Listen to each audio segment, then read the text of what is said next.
Okay, we're back. Pam? Yes, On the legal budget. I am on assessment Yep. revaluation claims. Yep. Since Matt took office, we have shared these cases between two firms, Halloran and Sage and LeClaire Ryan. We had 64 claims in that first year after the revaluation, and as of early December, there were 37 pending. Historically, if you look at the second year after the reval, there's still usually a good amount of cases that come in, and then it really starts to diminish. So I'm asking. When you said 37 pending, are these pending from last year?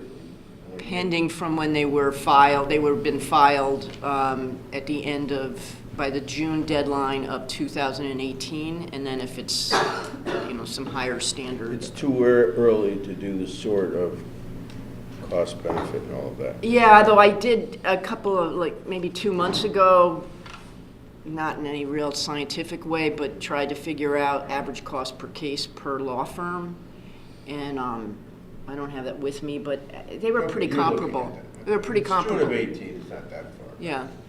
I think they were both working pretty efficiently. In any case, so last year the request was for $146,000, and then this year is $100,000. And if you look back at prior second year reval, like 2013 reval, the year 14-15 was $186,750. The following year, which is the equivalent of upcoming fiscal year, it was $107,000.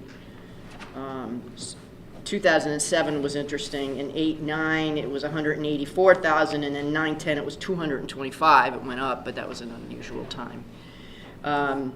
So I'm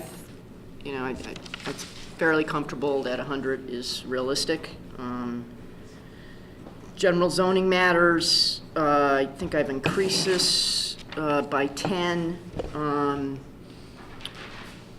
We do have a possible matter that might be appealed, and then the economy uptick might lend itself to more development, and that might lend itself to more zoning questions, research, litigation. So that's why I went up on that.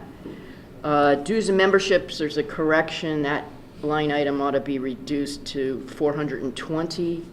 The Capital Region Purchasing Council dues are, SCROG pays for that, so we do not get charged the $500. So that has to be revised.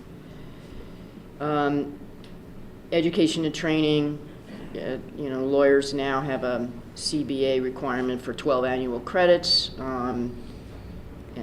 So I take a few courses. I do a lot online, but there are a couple courses I go to in Hartford usually.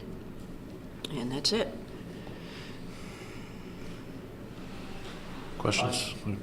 John? Start out. So you talked about a couple of expenses that aren't typically in your budget. I think one was mediation. I think another one I just saw in the notes was police grievances.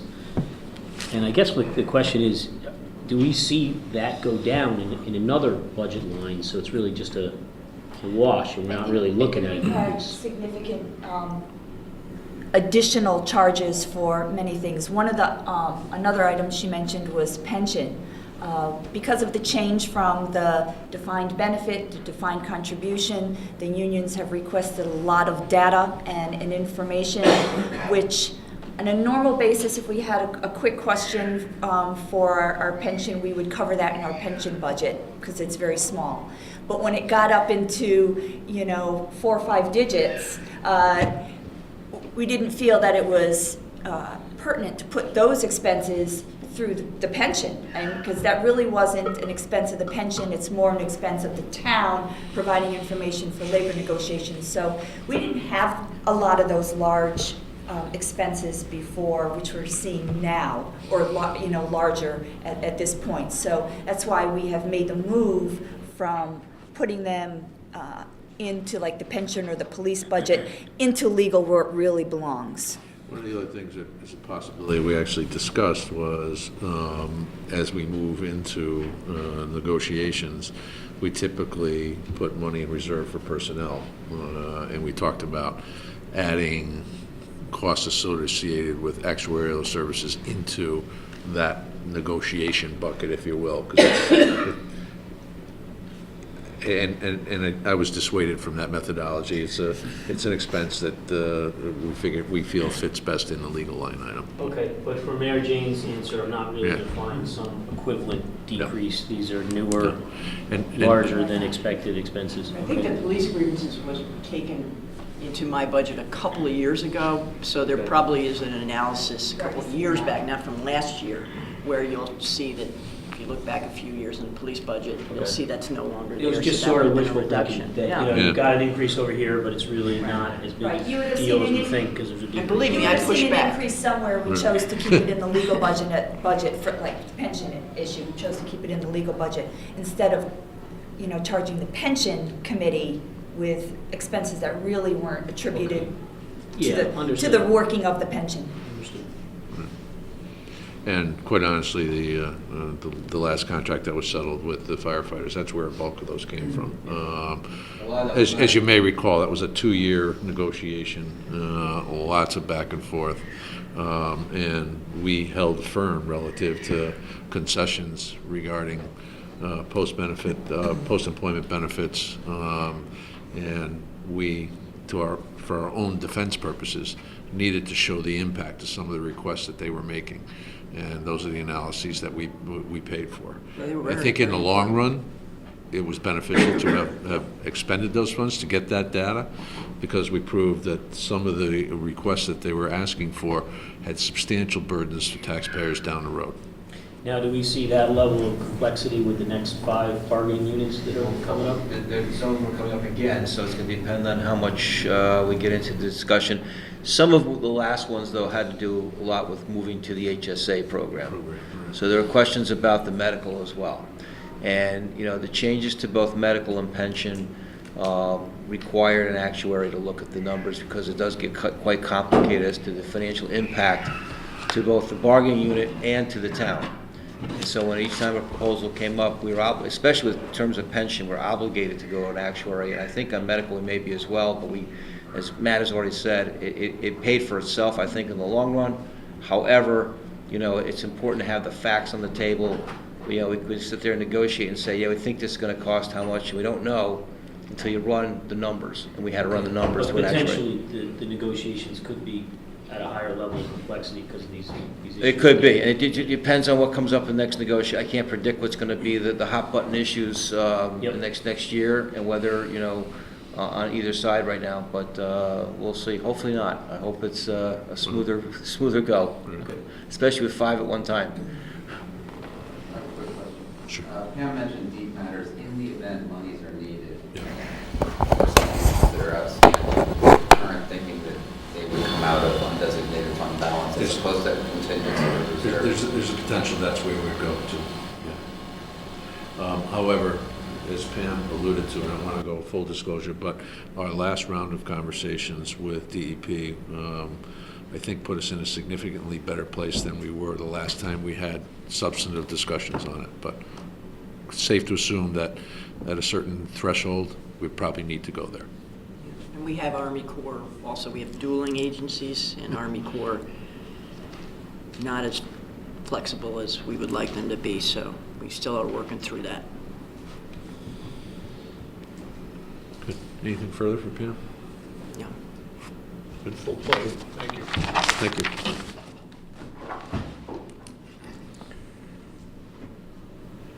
Mitch, you gonna switch chairs, or you just gonna stay right there? Well, it depends. I can do that, or you can take care of the people that are here now, or I can come back to me later if you want. Thank you very much for that offer. Because I'm here through the duration, so it's okay. Information systems, Tony, come on up. That's right.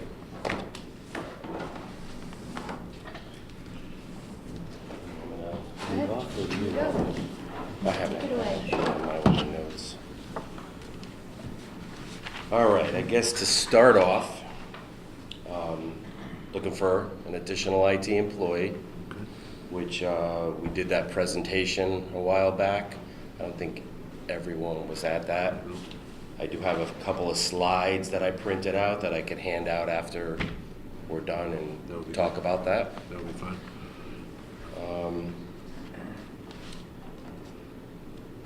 Wide area network services, the only thing that will change in that is I'm requesting to up our fiber bandwidth. We have a lot more users attached, especially with Wi-Fi now. At this building alone, there's probably like a good 80 to 100 at any given time that are connected, and that all goes through the same internet. Going down into the software licensing and maintenance, a bunch of this has changed related to the IT project that we're doing. You'll see now at the bottom, the Connecticut Computer Service. That's the renewal of all our licensing and various pieces of hardware, annual support that's going to have to get added in there.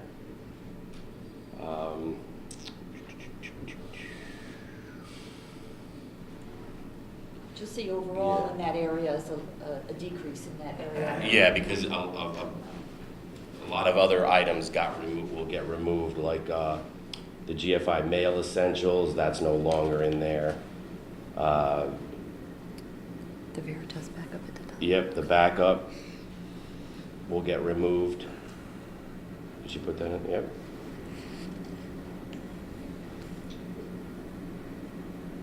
What's this $25,000? Did you just say this? I'm sorry, you did the software licensing for $25,000, the service master agreement? Yeah, that will be like renewing the various pieces of hardware, like the server, the backup software. Yeah, why is that going from 0 to 25,000? This is new. This is our new IT infrastructure project that got approved. Got it. Okay. This is a support services from Connecticut. From Computer. Connecticut Computer. And that, Right. we have not yet signed that master agreement, right? Or did we sign that? We already signed it. That's the project that we're working on now, that we started. Right. So, But there are two components to that. There are two components to the right, this is agreement. the There's a hard. licensing. This is not their managed services. Understood. No, this That's is what I like, yeah. This could be, the new backup software licensing, ZIT, which will be our spam filtering. Right. So that'll be The support 25,000 every year? This just happens to be the I don't first think- year, This is the first year. I think it goes down. Drops down. but there is going to be a licensing fee every year Yeah. of some Yeah, amount. the hardware could go bad. You need the support for. I think there's a Cisco one in there as well for a switch. I can get you that breakdown if you want it. Yeah, that would be nice to send everything. Yeah.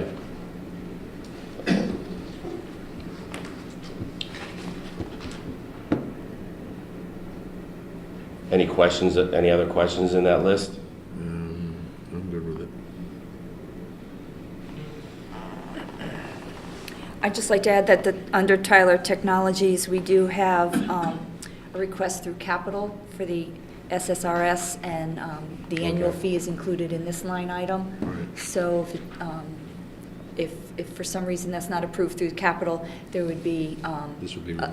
yeah, it'd be a slight change to that line item.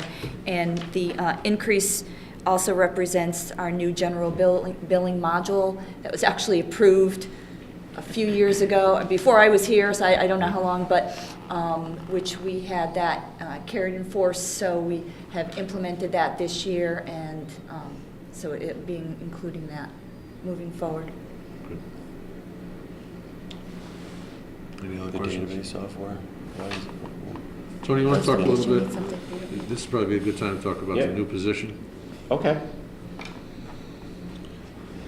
You want to give, just the. You want me to hand out what I- Whatever, your document, whatever you had, and why the position is needed, and Just to be clear, this is not the position that yesterday Mike Shove was showing as a position that was going to work with the police and fire. This is a different new technology position. Yeah, these are for the departments that I handle Okay. on the town side.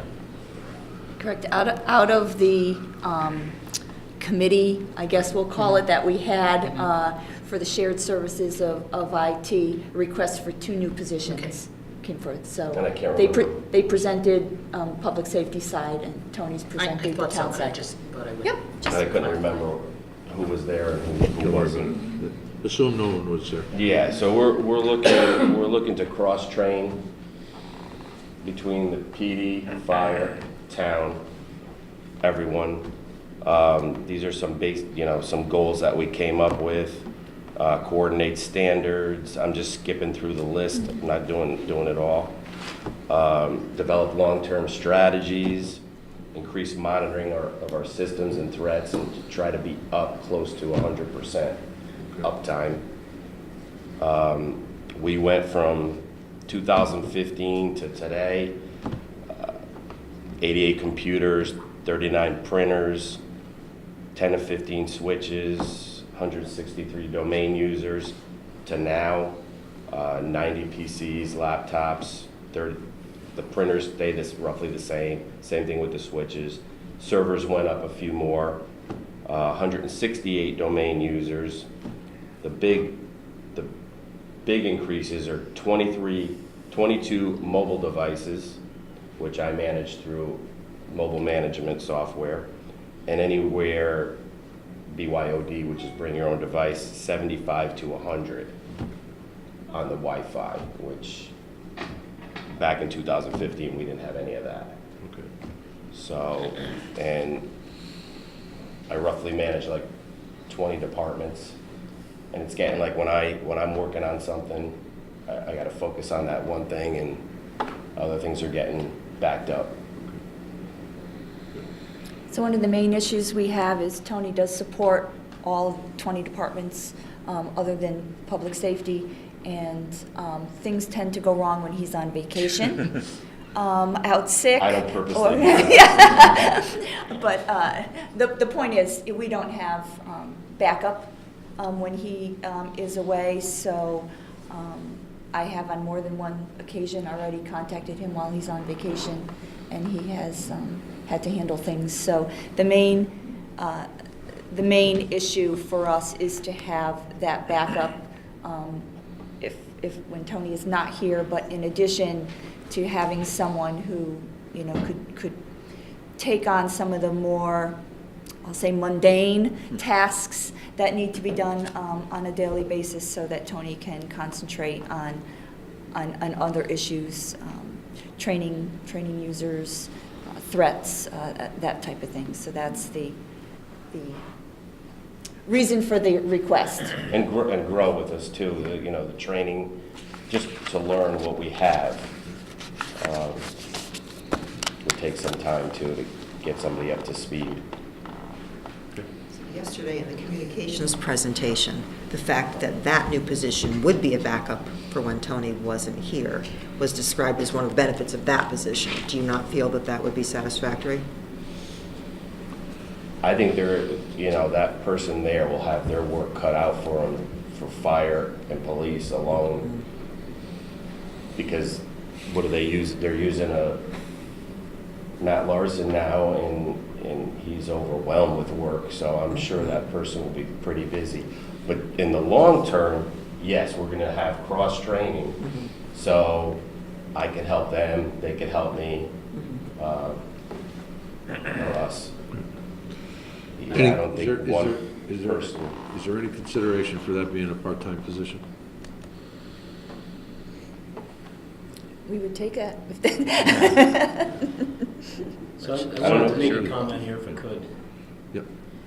So, hearing you talk about cross-training people sounds really great to me, because year after year I keep bringing up something that was in this efficiency task force report from many, many years ago. But, it said that the town and the Board of Education should really look at, having one IT director, so that you can kind of bring the IT department for the entire town and Board of Education, and in our case maybe fire and police, together with a more holistic approach.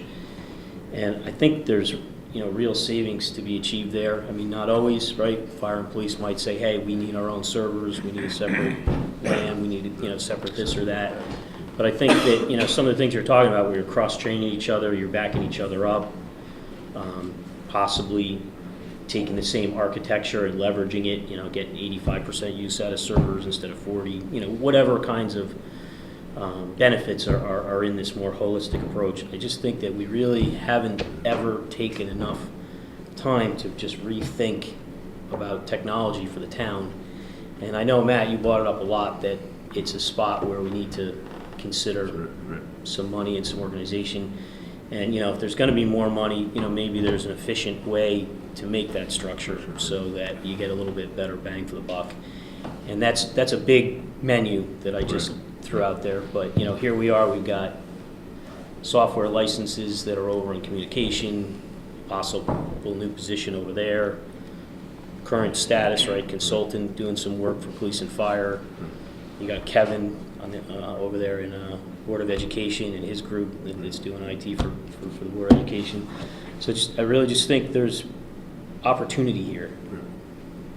So, I sorry, agree get off my soapbox there. Those But are great points. No, John, that's exactly the point, as we made yesterday. This is we're doing that internally, between the police and fire and town. And there is, as I talked yesterday, the job description for the police and the new IT person that's going to handle public safety will include responsibilities for working on the town network. So That'll getting be away from this kind of silo. Exactly. It primarily, as you know, John, in IT shops, you typically dedicate folks to certain areas because they develop expertise relative, particularly when it's application sensitive, which police and fire are very application sensitive.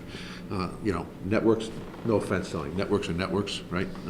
Infrastructure is infrastructure. Applications is where the challenge comes in. So this is our first opportunity to do that. We will have some conversations with the Board of Education, but as I think I have recounted before, the Bloom-Shapiro study on the technology thing increased the spend across the entire spectrum. Their analysis suggested an infrastructure, a management infrastructure that actually required hiring a director of IT services to manage all of those various departments. And I think if we go back to take a look at that, they talked about staffing patterns above and beyond what was already in place. So it was not the cost savings you're looking for. It may have been operational efficiencies, which will eventually lead to cost savings. Maybe a little of both. Right, and that's the question. Could this position have been avoided if we had an agreement with the school system? Because do they have resources that could be expended to cover when Tony's on vacation or out sick or whatever?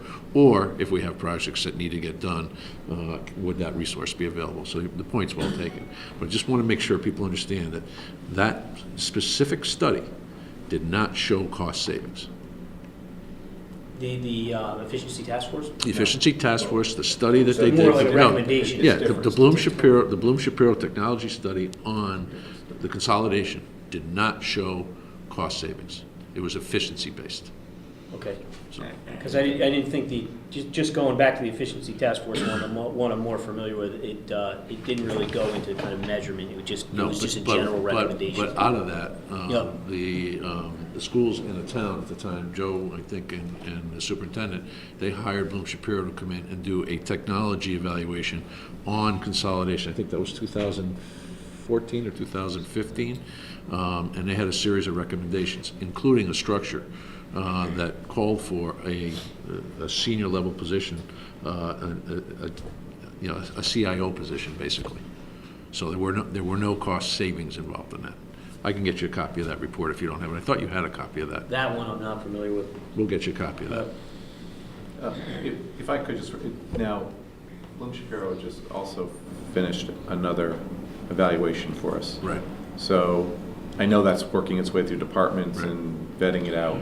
I'm just wondering, was there anything further in that study that talked about the technology I mean, it talked about It was not a global look at technology. But not a global look. No, it was not a global look at It technology. was productivity and It was more usage. Usage in the land use area. Right, okay. More I effectively didn't know how using much the that would technology affect. we already have. Specifically, the use of Tyler Technologies, the Munis system, and the implementation, training and development implementation of the permitting systems for the land use departments. That was part of their recommendation. We have Right, already, strictly we've already application. embarked on that, as I mentioned earlier, with Kevin, Janice, and Aaron, working to implement a revised permitting system. Here's what happened with that. We bought software. We threw it at the users over in Town Hall South. We did not provide training. We did not provide developmental, application development opportunities. We didn't do needs analysis. We didn't map conversion from old processes to new processes. We basically gave them software and said, figure out how to use it. And that's what Bloom Shapiro acknowledged. That's why we have recently had Tyler Technologies in for training sessions for the entire staff as well as the subject matter experts. And we're moving along in implementing that, the revised permitting application that fits our processes. In fact, You heard Dennis say Yeah, that. yeah. Exactly right. You know, Right. with their training, they're now utilizing that Yeah. permitting software. And he was very and positive it's- about it. Correct. Yeah. So that, But that's. the training would have been would have been nice. beneficial as well, I'm sure. Yeah, well, there was training and maybe Here's- wasn't as Here, the- Robust. the- robust as what Right. they had, but, so that's a direct outcome from that particular study, but it didn't have any correlation to the original Bloom Shapiro study, which is where our subcommittee Okay. came from. We started with that study, and, Okay. Good. All right, anything further, Tony? Thank you. you're all set. We're all good? We're good. Okay. We're good. All right. Why don't we get, let's do Brian, Economic Development.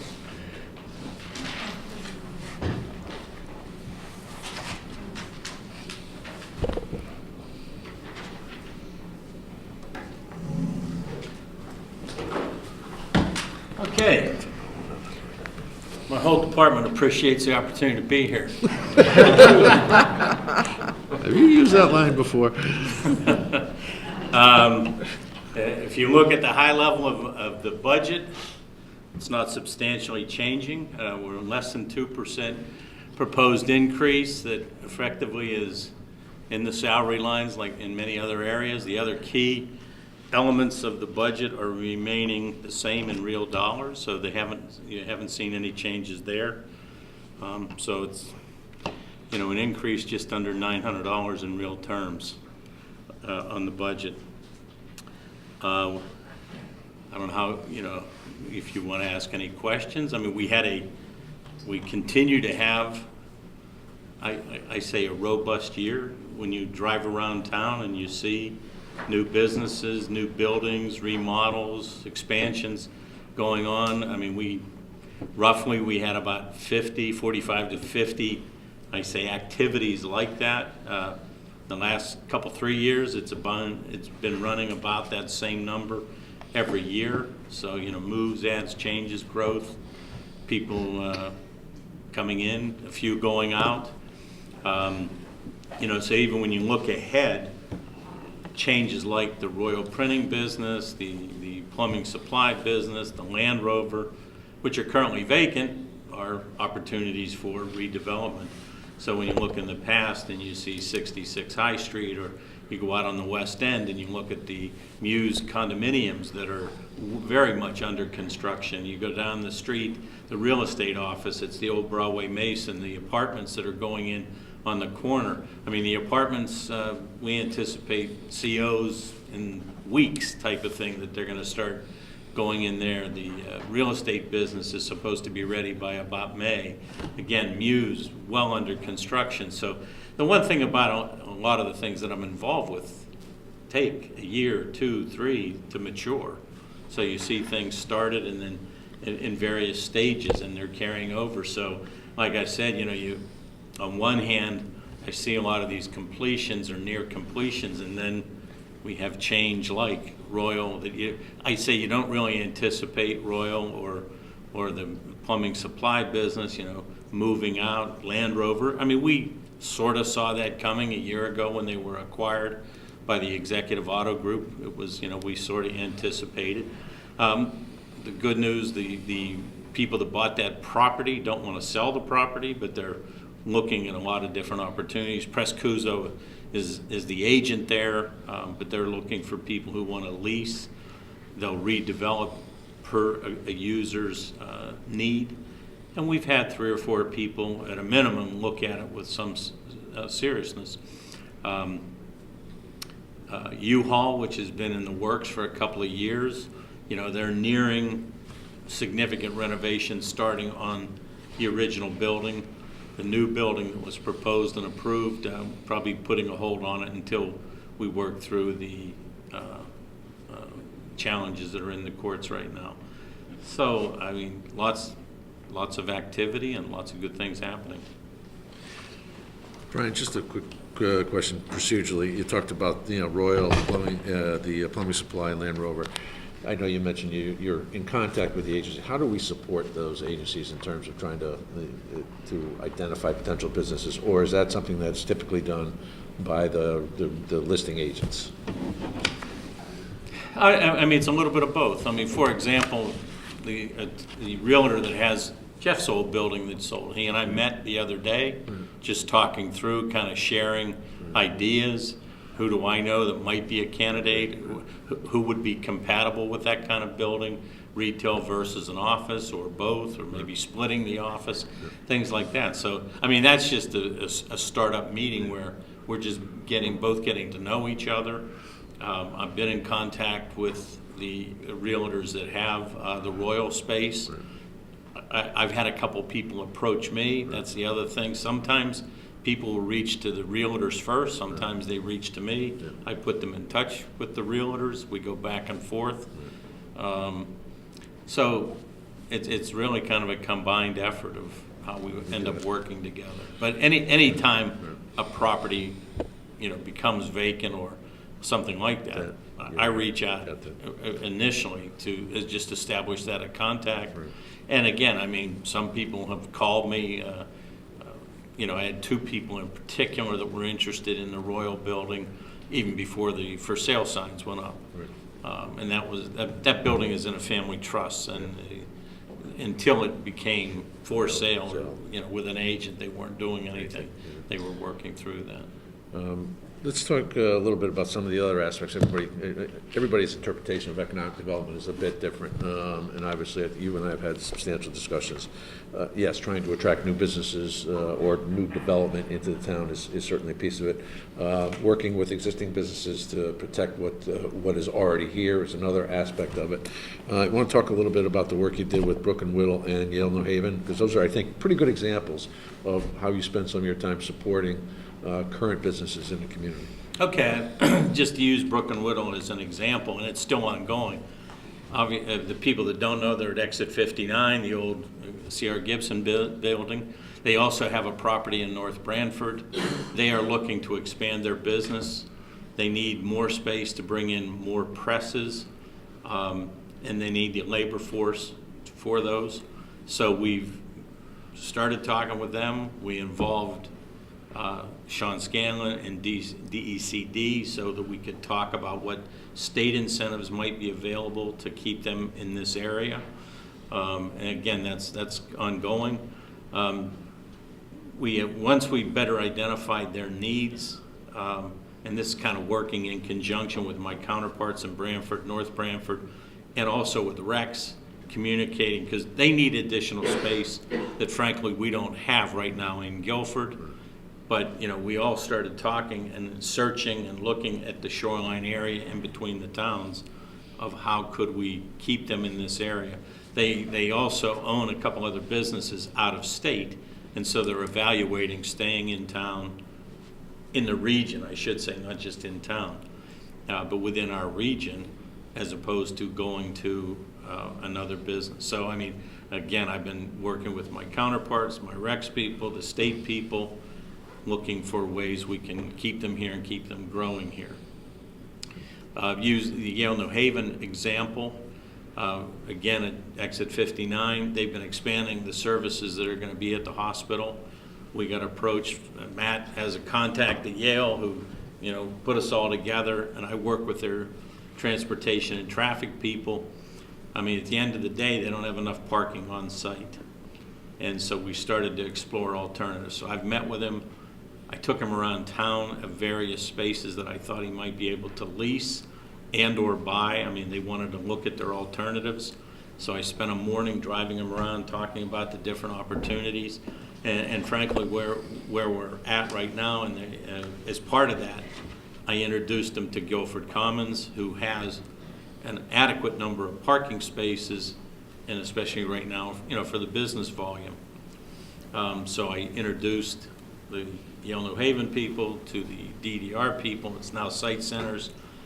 They were, got things together, and now they are finalizing a lease for the next 12 months. Yale New Haven is going to lease spaces up there that aren't utilized completely. They're going to run a shuttle. Yale New Haven is going to run a private shuttle from the Guilford Commons out to the center to accommodate their fluctuating load. And if I didn't say, they want this to be employee parking to provide more parking on site for customers and users, people coming in for day surgeries and things like that. And then we've initiated some preliminary conversations. We've started looking at their property, their lot coverage, and most likely we're going to be coming back recommending a second deck, parking deck on a portion of their parking lot. So we're just getting them interested or involved in looking at the engineering, again, site coverage, lot coverage, water control, all those kinds of things. But at least this leased operation for the next year gives them time to go through all that formal process. And if the outcome says they can't do it on site, then they'll probably look to acquiring a piece of land to put up a parking lot, which, might not be the best use of some of the land, but we at least, that's an alternative that we're looking at down the road. Thank you. So, yeah, I mean, the phone rings, and if people need help with that, I mean, I look at it as supporting a business, trying to grow a business, help a business, keep it a business in town. I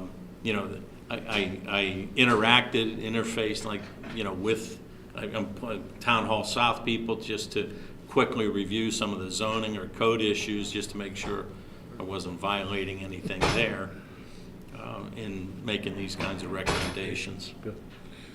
Any other questions, Brian, on economic development? I just appreciate what you're doing. Thanks. Thanks, Mike. Economic growth cannot hurt. That's good. It's good. Thank you, sir. All right. Ted, golf course. Mr. Chairman, I appreciate you inviting me to the meeting. I'm going to make my exit and get back to my usual I was going to routine. say, to the job that pays? Thanks, John. Good morning. Good morning. Basically, I'd just like to give you a little overall 2018 golf season. This past season was slow. Basically, it was a good fall, but in the summertime in July and August it was a little hot and humid, so it was a little in slow conditions for revenue-wise. And then in the fall time, as you all know, we had a lot of rain. Exactly, we had 62 inches of rain, which is about 16 inches over the average year for rain. Mike Pratt, our golf pro here at the golf course, has been working with a lot of new clientele in his golf services and his lessons and promoting the golf course through the web has definitely helped the golf course. We had a bunch of golf tournaments this year, actually 5 new golf tournaments, which Mike had a lot of members into the golf tournaments, and a lot of the members brought in new friends, which we got new people into the golf course, which was really good. Regarding my budget, though, this year, we're proposing a $19,194 increase. $16,094 is actually salaries. Equipment repairs and maintenance went up $1,000 due to aging equipment and ordering more parts to repair them. The grounds maintenance increased $1,000 due to my increase in my fertilizer and my seed costs and a few projects. Contracted services, which is our pro. The Golf Course Commission would like to extend his season. Instead of ending it in September, they'd like to give him one more month, which will be until October. And my education and training went up $100. That's kind of what I had for you in my budget-wise.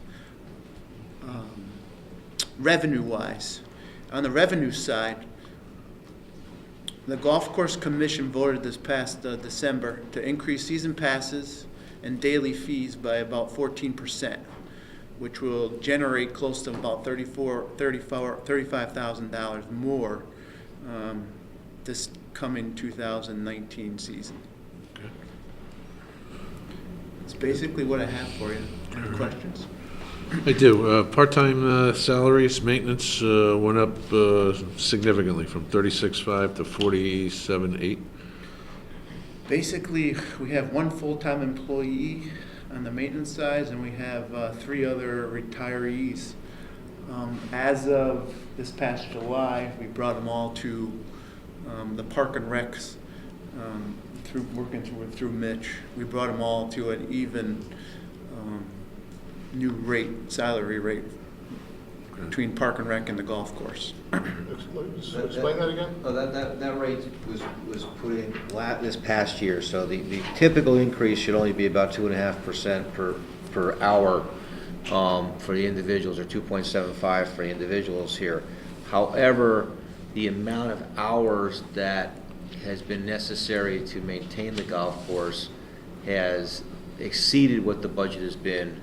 And Ted and I are working on this and trying to make it more realistic to the amount of hours we're using the personnel on the maintenance of the course.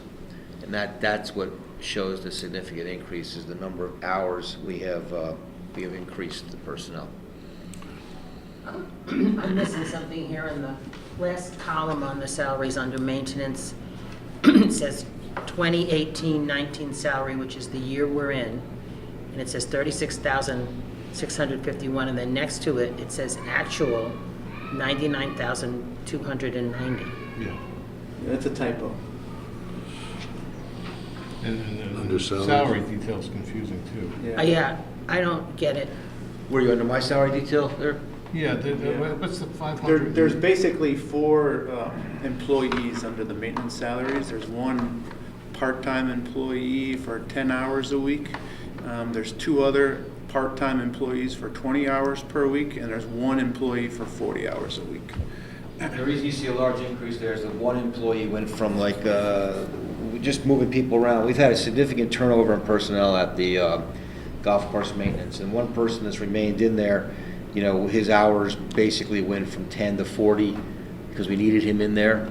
But the overall structure is what you're looking at.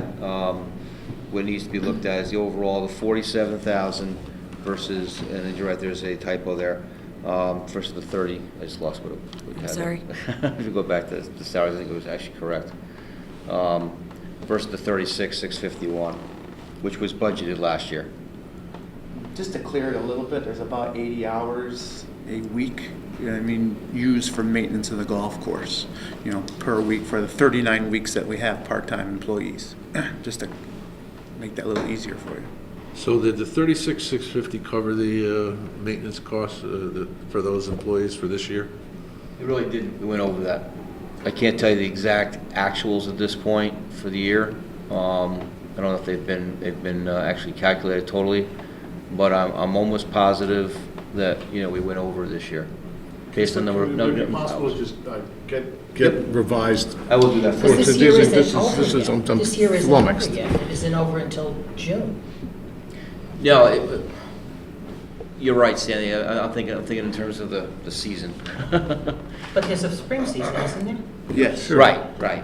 And so on in the summary page, is it fair to say you're looking to add about $11,000 to the part-time salaries? Based on the number of hours that Ted feels he needs to maintain that golf course, the answer is yes. So that's the biggest chunk Yep. of addition, although then you have additional time in the clubhouse. Maybe that's just increases. The clubhouse is strictly going from the increases, and Ted is correct when he said that we did adjust salaries last year, which is you're right, because of the seasonal versus the fiscal year, there have been adjustments there. So yes, there's adjustments there as well. Not nearly as much as we are seeing for the maintenance. The real key is the maintenance. What are the expense travel line item? What is that for? Where do we spend $3,000 traveling? Basically, it's just my mileage reimbursement. Mileage? I don't have a town vehicle. No vehicle. So all my vehicles with my personal vehicle. Okay. Where do you drive? Basically, town and back and forth through the town to the golf course, bank deposits every Monday and Friday, picking up supplies at different supply shops, hauling equipment back and forth to the town and public works department. I also have a supplier up in Portland where a lot of our equipment also will get fixed. Just running around. Can I ask about the use of the golf course by young people, kids and teens? How does it work? What's the pricing? Or do you have any programs to try to encourage that? Yes, we have basically junior programs. Yeah. You know what I mean, which Mike works for them through the summer as soon as the school season ends. He has daily Tuesdays and Thursdays presently this past year from 9 o'clock until 11 o'clock where the junior programs can come in. And he'll teach them basic junior golf lessons, putting, chipping, driving the golf ball. Is there a youth membership fee that's less expensive than a regular membership, or is there no such thing? No, he basically sets a rate. You mean for golf play? Yes. Membership rates Membership. and greens fees, are they different for the youth? Are they different? Yes. Yeah, that's a fee. You know what I mean? If you have a son and you wanted to bring him over for the summer, Is it it's the like a same? $200, $150 fee, and you get like a 6-week program, which Michael set you up for on Tuesdays and Thursdays. Well, I think she's asking specifically about greens fees and membership fees. Is there a differentiation between youth and adults? Yes, there is. Thank you. Basically, an adult fee, I'll give you the quick numbers if you want the numbers. It's $440 for an adult, resident adult. I have it here. Give it to you for a second. Sorry, I know it's a random question. I That's apologize for that. That's a good No question. problem. Just with them changing. Yeah. Are you looking for what the annual membership is, or you're looking for I'm a singular, right? What it costs for a college kid with a part-time Go minimum out wage to job play. if he wants to use the course. Okay, the Either- 2019 season pass is $440 for an adult, it's $350 for a senior, and it's $350 for a junior. Okay, And a junior is 18 and under. all right. What if, And a family would be $810. It's a family of 4 if you wanted to have a season pass how for a much family. for just a non-membership, just go and use it for a round?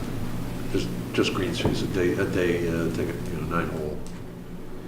Yes, for the daily weekday rate, it's $18 for a resident, and for a non-resident, $16 for a resident, and $18 for a non-resident. So can I sort of suggest when we get this revised salary sheet, can we just get the current fee schedules and what the proposed changes are? It's Yeah. in your revenue section. It is. That's what we were This trying to report? find. I'm not seeing it. It's in the revenue section. Of the golf backup? Yes.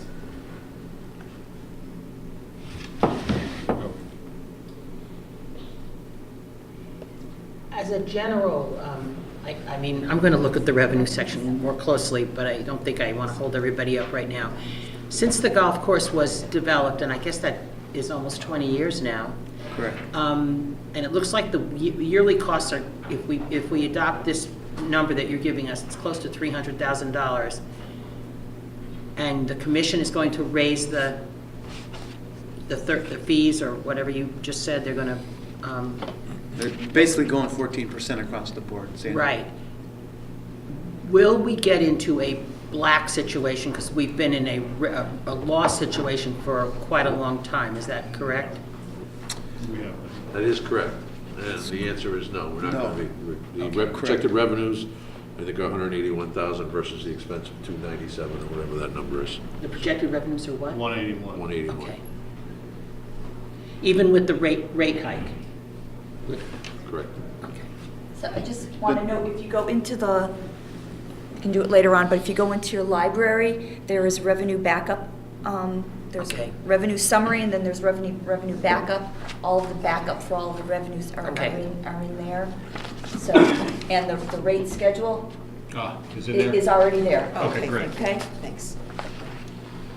I just wanted to come, now that the golf course is under town government and not separate, has there been any consideration in providing the golf course with its own vehicle? Short answer, no, at this point. I'm assuming he'd need a truck, right? I'm not sure we have anything that's in hand-me-down state at this point, so. Just throwing that out as yeah. an option? Well, my suggestion is that's a commission decision, a commission recommendation, based on operation of the golf course, if they think it's necessary. I was just thinking we might have a Yeah. hand-me-down to give them like we give to Well- other departments. Police cars. And nobody wants those. Not anymore. An Certainly. SUV or a truck would work Would if you work. wanted to go that route. Okay. I mean, you don't possibly need a truck, but. I have an SUV presently, and it Well, works. at some point, the cost of maintaining older vehicles exceeds the cost of $3,000 for Ted to use his own vehicle. If So we're that, paying maintenance on it anyway, then it's. well, let's take a, let's go back. You know, if it's $1,200, $1,500 a year for parts, et cetera, for Ralph down at Public Works, we've got it insured with Kerma, right? All right, we're putting the gas in it. You know, do a cost-benefit analysis. Is the $3,000 we've allocated for Ted's personal use of a personal car more effective than a vehicle? And certainly, if we have a vehicle that's already paid for, there's no acquisition cost to it. There is a police vehicle that's coming off of use, but when I was down at Public Works, they're saying we shouldn't really be putting this back out on the road. It's got 110,000 miles of new SUVs that they're driving, that they're using instead of the old Crown Victorias, just don't last. And they're concerned about the cost to continue to maintain those vehicles. We've got an overall question, and this is something I had talked to Tom Fillion about, and the Public Works Commission. How many vehicles do we actually need? And there's a potential for an opportunity for us to cut back on some of those. Are we stockpiling vehicles so that it looks like my basement where I'm basically a hoarder? I don't throw things away. Not necessarily true, but there's more stuff in my basement that needs to be there because I may need to use it at some other point. But it's a good question. Well, instead of an employee using their own vehicle. Right, you know, absolutely. That does put wear and tear on your vehicle, even though you are getting the federally authorized, the IRS reimbursement number. But we can certainly take a look at it. Anything else on golf? On the revenue, that last page, where it's just marked up 1920, it's a comparison between 1819 and 1920. The 1920 handwritten in. I just heard, I thought that it does include the increase that was just approved by the commission in December, or not? Because there's no revenue change at all between year to year. If you're saying there's 35,000 or about approximately 35,000 coming in more, why wouldn't that be shown? Is that because this was written before that commission, before the commission made that approval? We made the new rates in December, so I mean, that's our projected, numbers that the new rates are gonna, generate. Just total revenue is 181.5, Right. and it's 181.5 again. But if the rates are gonna go into effect, wouldn't that Right, be but it- $35,000 more? I don't know, maybe just an effect of weather conditions, but we didn't reach the 181.5. So to add 30,000 or whatever on top of that might be an artificial goal. In the last 2 years, basically, you averaged about 150,000 in actual revenue. You know, just to give you, you know, the quick numbers when you look at it. But So the previous budget didn't hit the target. Correct. You've changed revenue. So the revenue hasn't changed. Changed because rates in you're order to just- try and hit Now last you're year's number. encompassing it, even though you had the same budget last year, you didn't reach it, so now you're just basically As you moving can the see, we number. haven't reached that budget in the past couple of years. Maybe, you know, Okay. maybe we're not enough. Reaching. I mean, Yeah. All right. Got it. Yeah, you're estimating 134,500 for revenue for fiscal year 2018, 2019. And 181.5 would be somewhat optimistic, even with a 14% rate Well, increase. the 131 is reflective of weather, so if the basically, assumption the weather is better, then that would have brought in more, so. Right. I mean, talking to a majority of the golf courses in the business this year, you know, it was down about 15% across the board at all the golf courses in the state of Connecticut this year with the weather related. So, Gotcha. A few of us here are golfers. And I know, Sandy, you just brought it up, but I don't think any golf course, standing on its own, will ever make money or be in the black. And I don't think that's what you were. Private clubs do. And the reason they do it is because of all the other, Yeah, they make money on they it. make money on their Functions. food, their drink, Functions. their functions, and this is a resource that the town uses, and I know it comes up quite a bit regarding, you know, the golf course and why are we losing money on it every year, and it's kind of a complaint by a few. But when you look at the resource that this is, you know, we always talk about it at some point during the year that it's a jewel, and we take care of it. And if it loses money, then that's, you know, it's a value add. It's no different than some of the other departments in the town. So. And I know that's what you weren't alluding to about. no, but I mean, you're right. I mean, we can't look at every department as if they're going to raise enough revenue to run their costs. I mean, it's just not going to happen, but unfortunately, I had to bring it up. I'm sorry. Well, someone else is eventually during the budget season, so let's address it now, and then guess what? We'll be addressing it again. I agree with you. I don't think it's a matter of the golf course being expected to turn a profit. That's not it. It's about the value it provides to the community. But what is that value? Yes, it's a jewel. It's a nice thing for the town to have. I think it's great that we have a really nice golf course. But what's way more important than that is how residents are being able to use it. If I'm doing the math right, there's less than 100 members? correct. Is that correct? Yep. So there's less than 100 people with a membership, and there's, I'm sorry, this sounds really critical, I apologize for that. It's my sense that that your focus is not on providing recreational opportunities for the young people. That's the sense that I get because of the pricing. And I don't know, out of the greens fees, I don't know if there's any way to know how many Guilford residents are able to go up there and enjoy it, you know, for their own various pros and cons. But I would feel much better about this if I could see that it was really available to everybody in town and people were encouraged to use it, and particularly the young people. That to me is what makes it important for our community. Are you saying even if we You know, reduce the- the fees? For certain. Well, I don't know. restructure so that, you know, both seniors and youth and, you know, like we've already alluded to, it's been folded a little bit into Park and Rec. And, you know, to Susan's point, we're spending a lot of money here. I remember when it was $30,000 a year in a hole. Now it's 3 times that. And that's fine. I understand that we're supplying a service. But, you know, maybe there's another way to restructure it, you know, whether it be through the school system or somehow that it becomes more readily available as a recreational situation rather than $300 or $400. Something you're right, Mike. We're just gonna. It's just one of those things you got to struggle with and find a way. That I don't think any golf course at this point is not struggling with these same questions.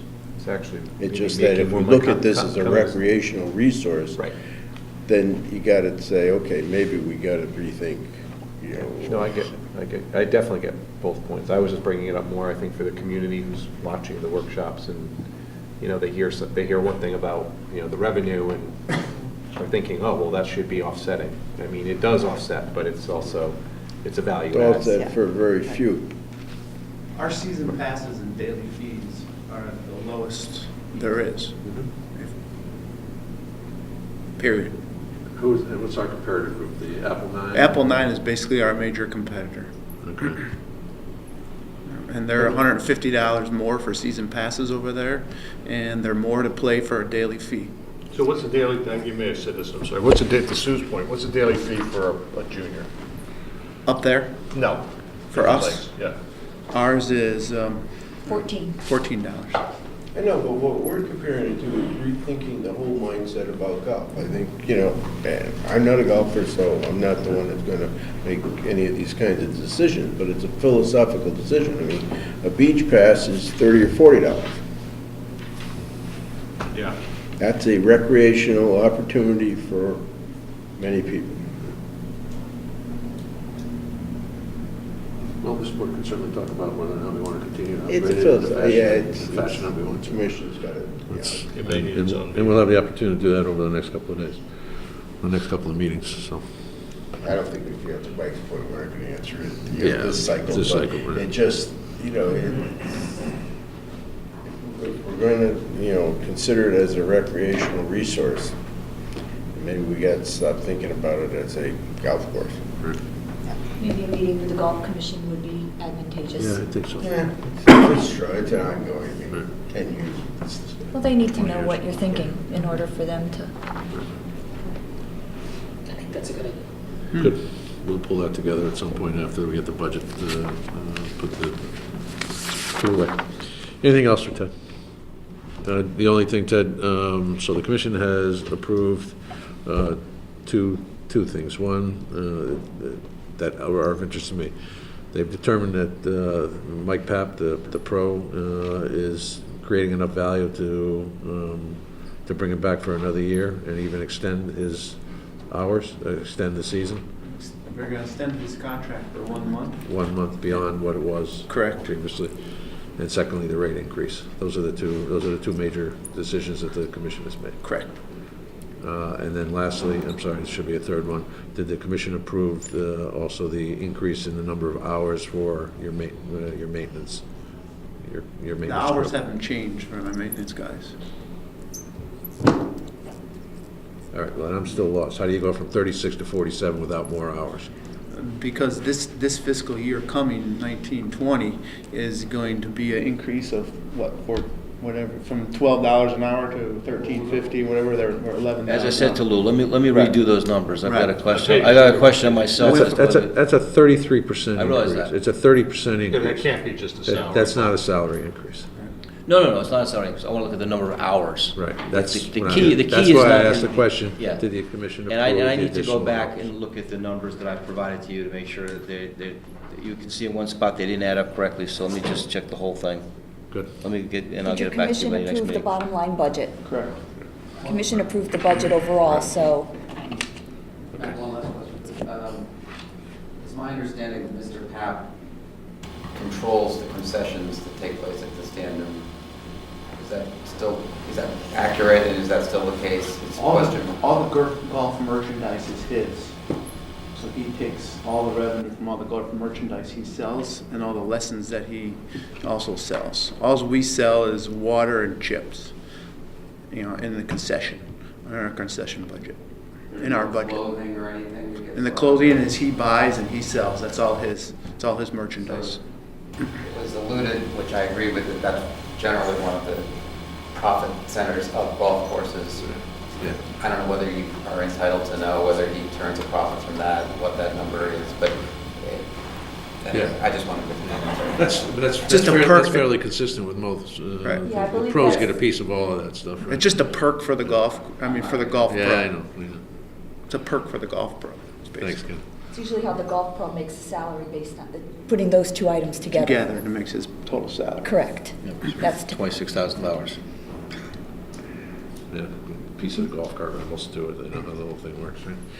Okay, well, thank you, Ted. You're welcome. All right. Mitch. Yep. Human Resources, Employee Benefits and Insurance. Okay. Start off with human resources once we get back to the, 1 second. we go. Thank you. Okay, start with the salaries. There is significant increase there. Both myself and Sally had contracts that were reconfigured, renegotiated this past year. Most significantly was taking Sally, administrative assistant position, out of the union and making it a confidential non-supervisor position, where, quite frankly, I think it should be. And we made that change, and it's part of the change there. Just, Mitch, Yep. let me interject there. Sure. This was part of an initiative that I was intricately involved in. There were 5 employees classified as confidential non-supervisory positions. And it first came up when one of those positions was turning over at the fire department. And in discussions with Mitch, I asked for the true definition of that job title. And by state law, state statutes, it says you have to be actively engaged in contract negotiations and settlements. There was a perception that there were certain departments that needed confidential employees, all right? But that particular title is very narrowly defined in state labor laws. So we will be, over time, replacing that title with a general union position title. All right, but it will be only when those 5 individuals decide to take their leave or retire.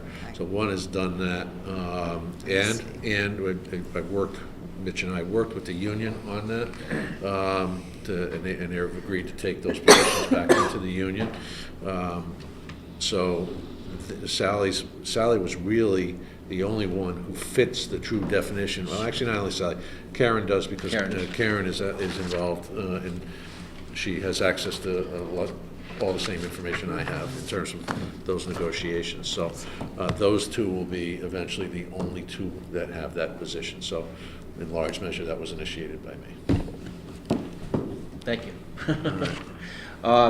Moving on, the expenses in travel, as well as the education and training, you'll see an increase in expense in travel, a decrease in education and training. The reason is because at one time, all this was together in one line item. I'm trying to get it separated properly, because a good portion of what goes on with training usually involves the travel as much as the training. We get a lot of the training for no cost, or very little cost.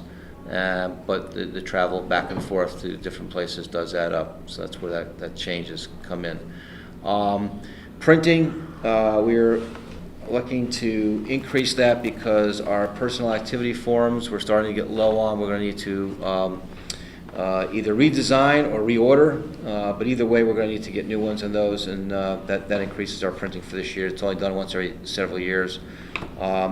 Office supplies are up mostly because we have a fax machine that is not reliable right now in my office. Not necessarily a big problem, but it is when somebody's applying for a job and we find out they applied and their application didn't come through because they put it on the fax. We've had some issues with the fax machine, so we're going to get a new fax machine this year with approval of this budget. The permits, dues, and subscriptions went up slightly just because there's increases in some of the publications, and the education and training I've just already addressed. Any questions on human resources? Go ahead, Matt. I just want to make a quick comment. The obvious question comes up, why do they need their own fax machine? There you go, okay. There is confidential information that goes That's- across I was that gonna- device. there must be some It sort of is- legal reason, yeah. In every one of my previous stops, HR had their own printers and their own fax machines. Yeah, no, it makes sense. And it's not just applications. We get a number of verifications for employment that are very personal to the individuals who are applying for mortgages or loans, as well as we do also get involved with the unemployment compensation. It's amazing that in this day and age, both unemployment compensation wants things by fax, and the lenders feel that a fax is more secure than a scanned email. I don't agree, but they think that way, so we do get more faxes than I would care to, but we do still get those. And have to use it both ways. They want it back, they want us to fax back to them as well as not scan things. Because the bad guys haven't figured out how to tap into our fax line yet. Yeah, I mean, an email, God knows how many stops. It could go an email anywhere, takes correct. before- Yeah. Well, Right. and emails are typically not encrypted, you can encrypt faxes. Yeah. Okay. Yeah, it's kind of hard to steal anything from stone tablets too, so, you know. I just, both ways. just an aside, I feel if I have a PDF document, I send it directly to the person, I know they're getting it, as opposed to a fax machine, things, that's why we have it in our office, things lie out there for the whole world to see, both, on both ends, so. But anyway, any other questions about human resources? If not, we'll move on to employee benefits. Employee benefits, we actually have one of the lower increases we've had for a long time. One of the big reasons is because we're able to reduce reserve for personnel significantly this year, mostly because of the fact that we have no outstanding contracts currently.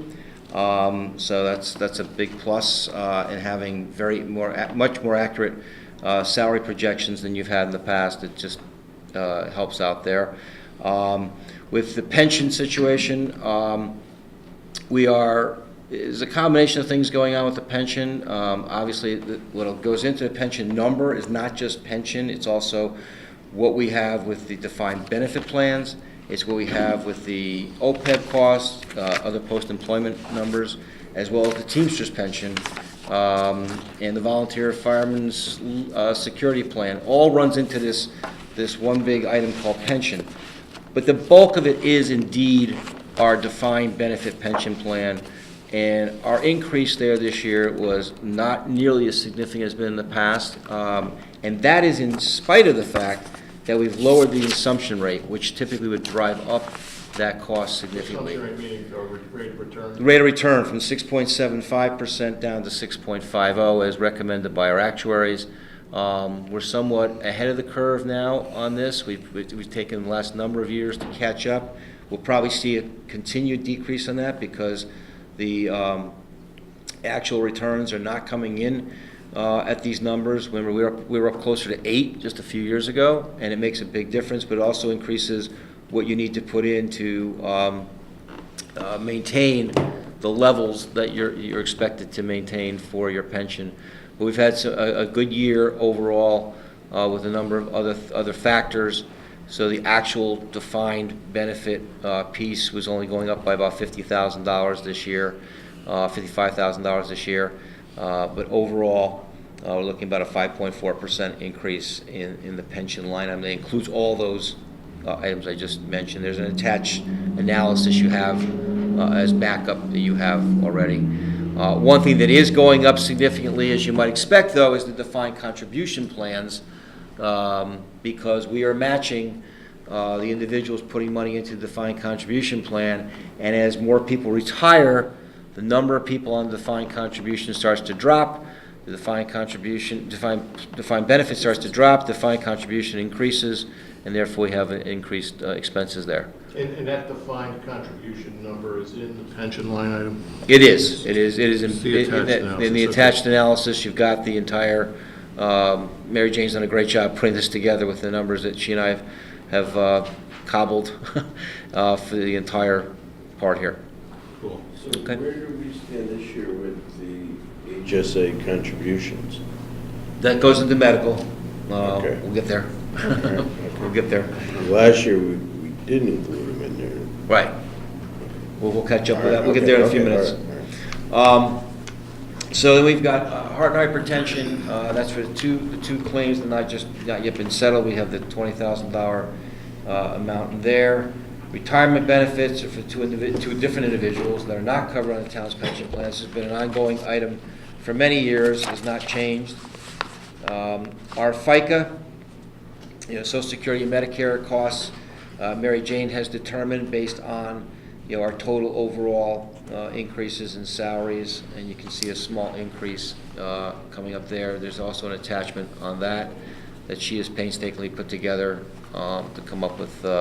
We look at it just basically a 1.6% increase on that, which is terrific. Unemployment compensation, we've actually decreased. We had a couple of years where things really had shot up for various reasons. Those couple of people have now dropped off the unemployment concerns each month, so I think we can decrease this a bit for this coming year. Retirement sick leave is always one that we have to project based on potential retirements. I think we may have more retirements next year than this past year, so therefore you're seeing an increase there. That is only, though, with those people retiring who are entitled to a sick leave payout on retirement. That number continues to drop because it's basically been grandfathered in for a number of individuals, but the overall liability for that has been dropping each year as people retire, and we're not adding nearly as many people onto that list. That benefit it no longer existed as a benefit since 1992, so. For certain groups. Oh, right, okay. Right. So, certain groups, yeah. So it was just most recently phased out for the firefighters who Okay. still had that, based on just up to very recently. Okay? So, but overall, we're still seeing a drop because some of the higher numbers, the people with the higher amounts have retired. We have still a couple of individuals with up to 140 days that they can get. There's only, I think, 2 or 3 left, and then after that, it's 70 or 30, it just drops off. So, but we've got to try and project something for a budget here by figuring, what the likely retirement impact would be in this coming fiscal year. Longevity also decreases. That is an item that we have phased out of the contracts now altogether, so it's just those few that are grandfathered. This item has probably dropped in half over the last 2 or 3 years now, and it will continue to decrease. Now, Charles, to the medical insurance. I do. The heart hypertension, just, Yep. I feel like maybe you want to keep your amount the same, but it is technically 4 outstanding. Okay. According to both lawyers. Thank you for that. Thorny and. Thank you for that, Pam. Yep. It's a good point. I do have one other question. When we were just looking at golf, for some reason in the summary in golf, FICA was listed, but it's not listed in other summaries. It's listed and it's now 0. When they were their own entity, they were charged back the FICA, so it's carrying from years, a couple years, but should be 0 at this point. Yeah, okay, all right, okay, all right. Yeah, I see what you're saying. All right, as the columns move All forward. right, and so we go back from- when it was its enterprise. When it was, right, so any entity that is outside of the general fund is charged back the cost of their FICA. Okay, next item under employee benefits is the medical insurance. We're looking at an increase here, as you might expect. Still seeing increases in our overall medical insurance costs. But here, within this line item, Charles, you asked about the HSA contributions. Those are now, they are in the budget, and we're looking forward. I just want to make, I think what Charles was alluding to was it wasn't running through the health report that I provide for you on a monthly basis. Is that that's where you were seeing the HSA? We were budgeting for it. I knew in the beginning of 2 or 3 of those contracts, we were kind of like, to make the transition, we were paying ahead type thing. That's all done now. The town's cost, you mean? Right, Yeah. Nope, we still have that. Well, the town's cost was put in as of July. In the contracts that were approved, it was all uploaded. Right. Next year, I think all the contracts that have HSAs now, it'll be 50% in July, 50% in January of the town's cost. The 50 is semi-annually, and also the amount the town was putting in also drops per individual from to 50% of the HSA cost. So there's some movement there, as you can see in your backup. The overall medical costs are rising when you put it all together, but we're getting, like I say, a much better handle. I think by moving to the HSA, we get a much better handle on those costs as well. Mitch, if I can ask you Yep, about the medical absolutely. costs. The costs are actually dropping in total. What's changing is the mix of the number of contracts between town and Board of Ed, if I'm looking at this correctly. Are you talking about medical? Exactly right. Yeah, so Exactly why right. did that change? We have more and they have less? Correct, with the, Opt-outs. trust me, I verified those numbers how many times, Yes, Mitch? I kept, yeah, we did. when the Board of Ed's contracts went to HSA, many more of their people chose to Switch to the go spouse. back to their spouse Oh, instead of moving to the interesting. HSA. So in this instance, the percentage hurts us in this particular budget Huh. round, because we have historically done the percentage based on contracts. The Yeah. other option is by employee. We might have made out a little bit better, but some years we make out and some years we don't. So consistency is what we tend to land with. But you're correct. And if you go towards the bottom of that page, you'll see that our number of contracts have actually increased from 124 to 135. That's the point that I just made, right? Yeah. Correct. And that's where, you know, That's where it's the not math just, gets funny. it's two things. It's the balance shift, and that's based on the fact that ours, you know, did go up as well. So, and you're looking at that, yeah. And the year that the Board of Ed went to HSA before the town, we actually received a slight benefit Because they from had that their because blip. overall. Yeah, I see. So, you know, year after year, we see that shift. So sometimes Okay. it works in our favor and sometimes it Okay. doesn't appear to. I have another question about medical, and it's also kind of Board of Ed related. On the buyout, or the opt-out, where we pay the employee to not take the insurance, do we offer that to an employee whose spouse is also employed by the town? No, We do not offer that. that has Okay. been, but we used to. We used to, okay. We used All to, right. and that's been something we've painstakingly, as Charles knows, Okay. negotiated All into right. the contracts. Okay, thank you. Negotiate out. Oh, yes. They're negotiated into the contract to eliminate the potential of someone else working for someone else for the town or the Board of Ed. Great, okay, thanks. But we did have some people in that category up until just a few years ago. There's actually one person who's, based on the contract, phasing out of that, and it'll be phased out, I think, after next year, but that's it. It was a good question. Any other questions on the medical piece? Life insurance is up slightly, only because of the number of employees is up slightly. Our employee assistance plan is about the same. The long-term disability is going up. The long-term disability is based on contracts for police and fire personnel, whereby if someone goes on the defined contribution plan, they no longer have the protection they would for a disability pension. Therefore, as part of those contracts, the town's picked up the long-term disability for those individuals, the cost of it. That's going up. It's going up about 28% this year. That will continue to increase year after year until we get to the point where we have, you know, the maximum number of people on defined contribution. Right now, the police force is about 50-50, almost 50-50. The fire is somewhat behind that because there's been a lot less turnover in fire. But we also added the 8 firefighters, all of whom went on to this the long-term disability program. That was a big push there this past year. So, and that's in a 401A plan for that. Okay, those are for the people who are on the 401A plan going long-term disability.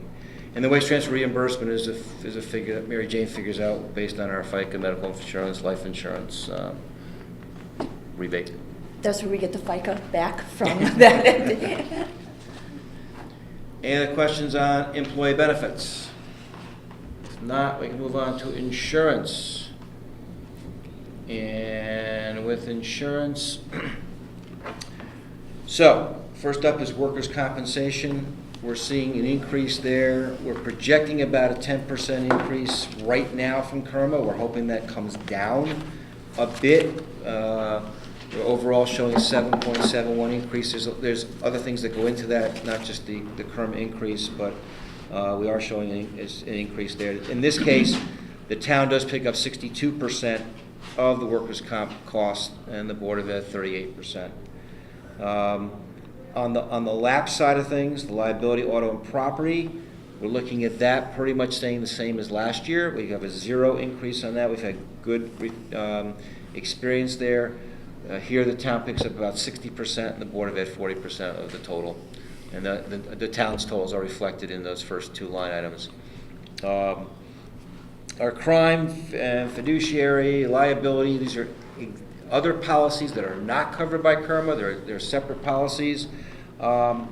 Pretty much the same. It goes up a little bit this year from 16,800 to 17,000, and most of that is based on the fact that the fiduciary liability on our pension is directly related to the size of the pension.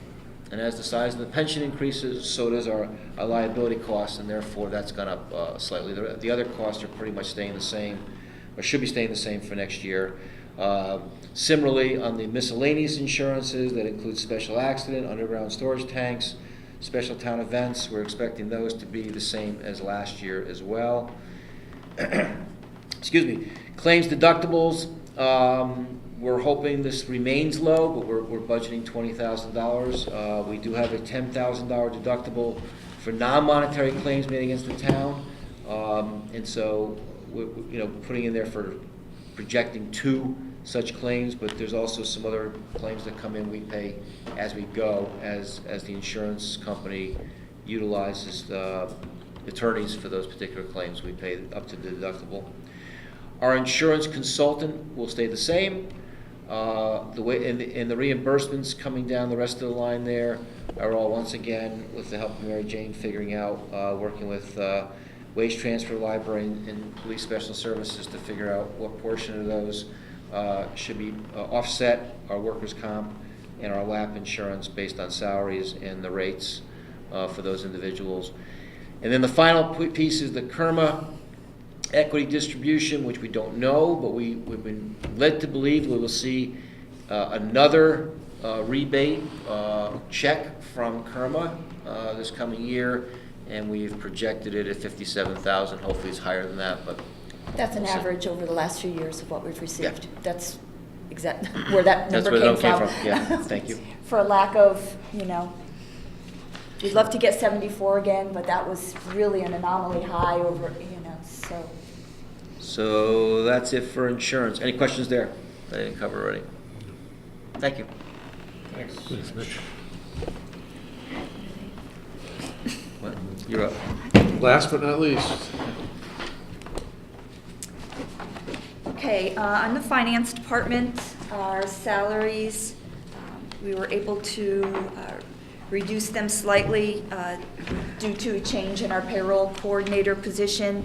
So between the contractual increases, but some savings in that line item, we were able to see a slight decrease. Our expenses in travel is increased slightly to account for the number of trainings we've been attending. Publication of budget is mostly the legal notice for putting the budget in the paper a couple of times there. The audit is based on the RFP that we received from Bloom Shapiro, so that cost is going up. Office supplies staying the same, as is office equipment.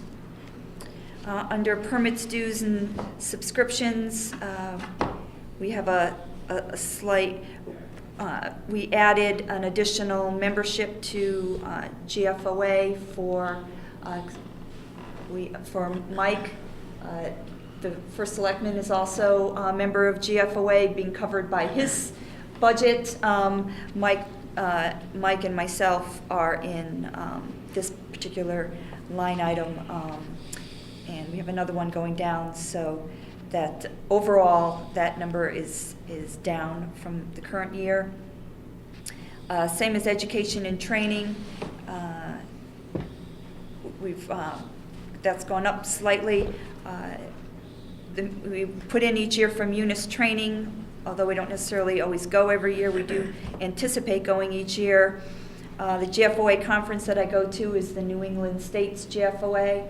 I also attend the national conference, but since I am treasurer of the Connecticut GFOA, they cover all of my expenses. So that's a $2,500 savings for the town of Guilford. CCM conference, which I attend, is there, and the GFOA quarterly meetings.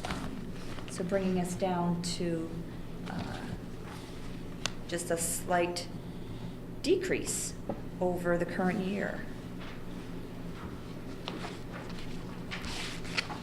Don't you have a part-time employee in your office? Yes, covered by the transfer station's budget. Oh. She works primarily for that.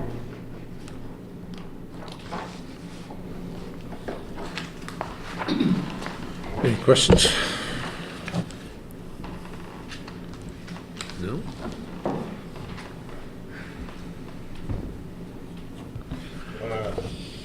Famous debt chart. Well,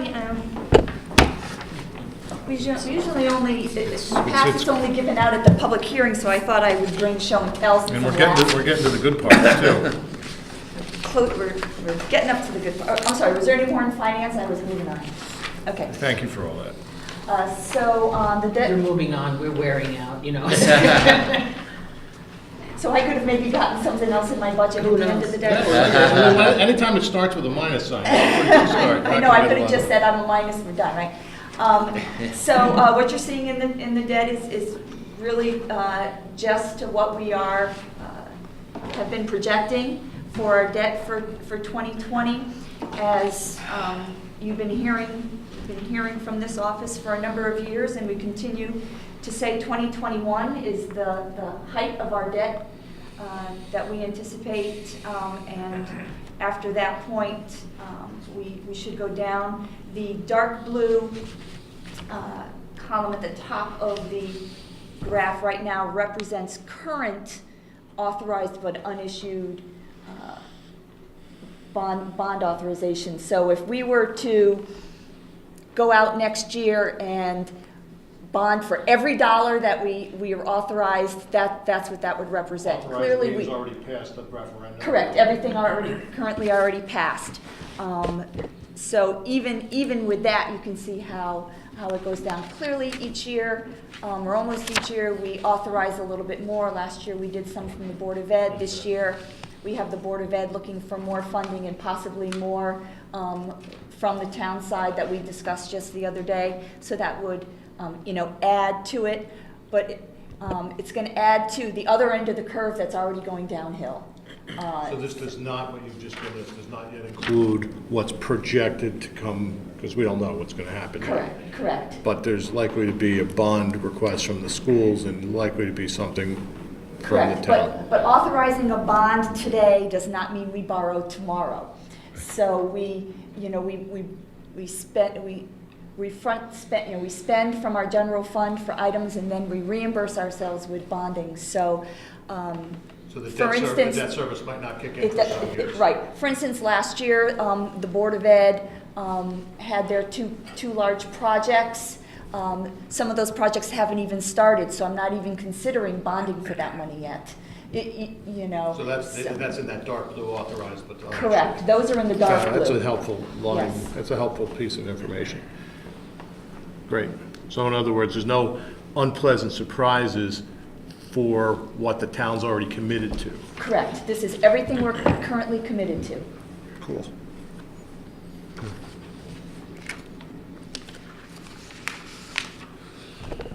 Okay. So I've said it before, and I'll just point it out again. If you look at this as an interesting graph, and the projected life of the school is significantly longer than the way we've chosen to pay for it. And I would think that at some point, somebody would go through an exercise where you take this spike out for 10 years, and if you just look at it out to 44, the school's going to be here in 2044. We probably won't be. We are not, but yes, I hope I am still. Speak for yourself. But anyway, if you do it out, you could smooth it all out to, I don't know, it's probably $7 million a year. It would have a meaningful impact on all future budgets. It would still give you ample room to do your $2 or $3 million a year of bonding. I would think that somebody would just go through the exercise to see what the cost associated of doing such would be and what the potential savings. Obviously, we're going to pay more in interest because you're extending the life of the loan. But I would think you would go through to see what impact it would have on future budgets. We've That's not already. to be a knock on you, I just think. I know. No, there's an opportunity to do it. Finance department decision. You know, clearly, we've already bonded for that, for the school, so. But you can always refine. Yeah. Yes. And I didn't bring the other graph because I figured you'd seen it enough, but sometime before me, as you guys were putting the high school together, somewhere along the line, a decision was made to front load this because the savings over that flat line was $24 million.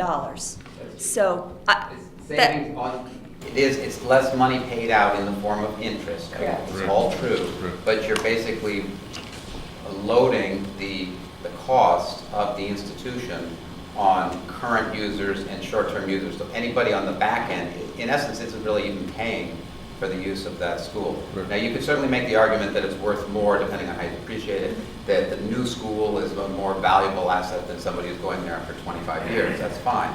I don't know how you would allocate costs to people in that regard. I'm not saying it's something that has to be done or should be done, but I think it's something that should have been considered in the beginning. Yes, there's a lot of bravado about going out and saying, we saved you $24 million. What you did was you transferred the payment of $24 million to the first 10 years of the loan as opposed to spreading it out over the life. So fewer people are in that, a different population of people are paying for that. That's all I'm saying. Ken, it's an excellent point. You're right. You burdened this current generation of taxpayers with something that is going to be an asset for many, many years. I think and maybe the numbers don't make sense. Maybe they do. You know, eyeballing it, I think you cut your payments down quite a bit. It would have a meaningful impact on the budgets because we do still have 2 more years of increases. Right. So then you'll also have to weigh the fact that the bills were still due. Right. You know, we still had to pay for the school, even though I'm just saying there's a lot. This is simply a matter of. I'm not taking any offense. I wasn't here to make any of these decisions. So. Right. Let's forget about what happened in the past. Do we have the opportunity to go to our bond counsel or our bond advisors and say, what if? Let's take the scenario. Can we refi? Can we do something along those lines? And what's the impact? I would think Bill Lindsay would be able to we run. Do that. We do that anyway. We're always looking at when we can refinance our bonds. And right. So that is part of our exercise anyway. These particular ones just haven't gotten to that point. Right. When you speak to that gentleman, I didn't catch his name. Do you take it out to what Ken is suggesting all the way out, like to whatever date he said? I mean, have you looked at that? We haven't specifically, no. Yeah, we should, and I think we should. Yeah. Let's take a look at it. I think the exercise is not. It really shouldn't cost any money. I don't know whether there's some consulting fee. Oh, to have them do that? Oh, no. No. Yeah, so they should be able to just tell you whether or not it might make sense or doesn't make sense. Right. And what it is. Some scenarios. And I fully support it. So. And I fully support that too, because Bill Lindsay will do all the work for me. I only have to report it. Ken, are there any parameters, specific parameters you'd like to see in terms of time horizons? Look at this and it just brings it back that we've talked about it before. So just generally speaking, the first cut would be just a general look at what you may or may not be able to give us. What it would cost. Potential savings would be, obviously it costs more interest, but spreading that. I'm sure our financial advisors are well in tune with those types of questions and scenarios, so. I mean, we basically know what it was, right? It was 24 million, whatever that number is, that nobody said we saved by doing 20 instead of 30. That's a little over $2 million a year if you spread it out. Good. All right, so we'll run that exercise. Anything further? Contingency? Contingency, we did put in $100,000 just for discussion's sake at this point. So, clearly. Right, we haven't had contingency in a number of years. We took it out. It had been a long-standing item there. Yeah, we had it for a while. So we took it out. we'll talk about the value of it. Clearly it becomes an easy target. because it had been in the past, so. Right. And the other, the only other. And since we've been, excuse me, Go ahead, but since Jeff. we've been running surpluses to the tune that we have, I'm not sure we absolutely need it. And we've got a healthy fund balance in the event that we have something that would typically call for the use of contingency, which is a justifiable use of the unassigned fund balance. Right, that was the reason we took it out a couple of years ago. But again, we just put it, just to have a conversation about it, we have put that in. The only other department that you don't have anything for is revaluation. In the past, we have budgeted, 1/5 of the cost each year. Last year, you chose not to do that and fund it some other way, I guess through fund balance, so we don't have anything in for that budget this year either. Okay. But we do have reval coming up. Coming So we 4 years. we will have a bill. Oh, wait. This is a very helpful chart. Whether we like the numbers or not, it's a very helpful way to look at it, so thank you. Okay. All right, thank you. All right, so that concludes the workshop portion, the budget workshop portion. We've got item 2. Ken and Jeff, you're welcome to stay if you want to be bored to tears, but we're gonna talk about the opportunity that the legislature created for us to defer and suspend any interest for federal employees on their taxes. So, and I've shared, Pam, I was able to share with them, I left the CAMA documents on the printer last night. There was some typos in it, so this, Right. I'll give it to Tracy. Okay.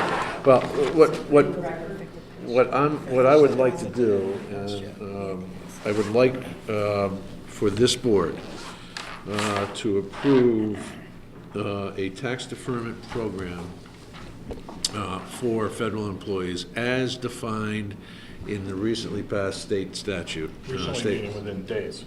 On Tuesday. Okay. On Tuesday, and we'll get you a copy of that as appropriate. But suffice to say that it is so narrowly defined as to only include those employees that were laid off on a certain date, which was the start of the federal shutdown. There are provisions for when it ends, and you're basically deferring the taxes due and any interest that would have normally accrued.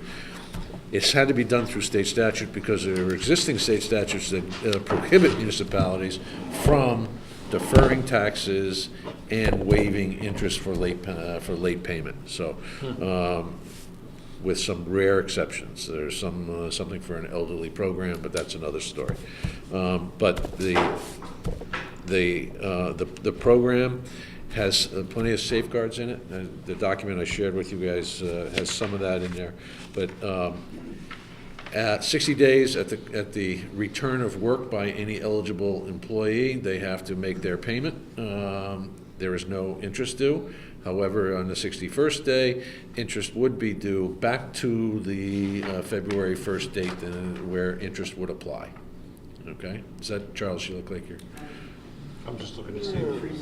Sure. So once the individual is no longer eligible for the program, he or she must pay the deferred amounts within 60 days without interest or penalty. After 60 days, any unpaid amount is subject to interest and penalties applied retroactively to the tax payments of the tax due date. Just the unpaid amount, is the whole amount going to be then subject to interest back to, Yes. not just the unpaid? No, the unpaid. Only the unpaid. Just the unpaid. So if they pay back within 60 days, they will not have had to pay interest or But penalty. say they on owed that. $100 and they paid 75, and then they paid 25 afterwards, they'd only be paying interest on 25, not To 100. the- Yes, I would believe that that's the way they should. The same rule of tax collection would apply. Okay. So it would only be on the balance. Retroactively, yes. So the state isn't gonna pay the towns No. that No. interest? No. It's simply going to be It's cash allowing, flow calculation. in effect, it's allowing the towns to waive, yeah. For this one Yeah, right, and as Charlie just mentioned, he's talking about, this is a cash flow issue for municipalities. However, the timing of this is very interesting. We are 6 days away from the penalty phase for late taxes. Many homes or homeowners have their taxes in escrow and are paid automatically. They've already been paid, more than likely. Where we see the potential for the most opportunities would be supplemental motor vehicle taxes. Those who were not on the grand list as of Ballpark number of what the dollar amount we have no value is? clue. Unless you know who How many- any furloughed, Let's say it's shut down. Say it's 100. I mean, it's just not a lot of money. Right. This is not going to be a lot of money in the grand scheme of things. Well, especially because the amount of money, it's not the tax amount, because we're, It's the interest. the person, We're- right. we're it's- gonna it's- get- It's It's a our cash. foregone interest is all it is. It is foregone It's- interest. Yeah. Can I ask a question? That's- Yes. Can I ask a question? So, since cash flow is the big issue for people who are on this federal shutdown, if someone has already paid their taxes this month, can they get the money back and go on this? There's nothing in the statute that suggests they can. Okay, No. so they can't get No. a refund, they can't get money, okay. But the people, the folks who, now we're getting down to the end here. If your money's already been escrowed and your bank has paid it, you never see that money anyway. I mean, I suppose there's some folks who go and pay their tax the minute it's due. Yep. In other words, before the first of the month. I think the banks all do. Their escrow payments are made on the date it's due, the 1st of January, not the 1st of February. We're only Yeah, I talking hope those so. few individuals who We're- don't escrow for whatever reason, haven't paid and maybe yet. haven't paid their taxes yet because of the situation they're in. So we will still get their taxes, and that's really all we should want, is their taxes. We want In this set. we want our residents to pay their taxes. We're not looking to budget, hundreds of thousands in Yeah, interest. we So we're should be still budgeting on funds. Correct. Right, but we don't. Correct. So cash flow, if you're worried from our end, I don't see that this will impact it whatsoever. This is gonna come in Yeah. in a reasonable time So period it's a anyway. number. Okay. So what do we have to do? What I would like us to do is approve the enactment of a tax deferment program to assist federal employees, subject to the legal review of Pam Millman. Move forward. We currently have a couple of versions we're working from. One is from the CAMA, which is the Connecticut Association of Municipal Attorneys. The other is the CCM document I have in front of you. So, Do you have questions? No, I just wanted to make a point that this is not necessarily Guilford residents. It has to be Connecticut residents, but it could be somebody where their Guilford home is their vacation home. I don't think that Right. necessarily matters. Right. It's the person, we should still take care of it. yeah, absolutely. But just Absolutely. put that out You know, there. in large measure, the cause that most folks are talking about on social media is there are a dozen or so Coast Guard families that live in Coast Guard-owned housing up in North Guilford. Now, they're not, the Coast Guard actually pays us well, no, they may not. It's a federal, they don't pay taxes. It's a federal. Yeah, it's a moot point. But they may have cars, et cetera, all right? Now, I'm familiar with one couple in town. One is a retired FBI agent and one is a current FBI agent, all right? And that, they're entitled as well. Absolutely. So, and I do know that there are folks that work for Department of Homeland Services in this community. IRS. Yeah, IRS, and I know there are folks that work for TSA as well. So, who knows, we're struggling to try to identify the universe. They don't necessarily self-identify.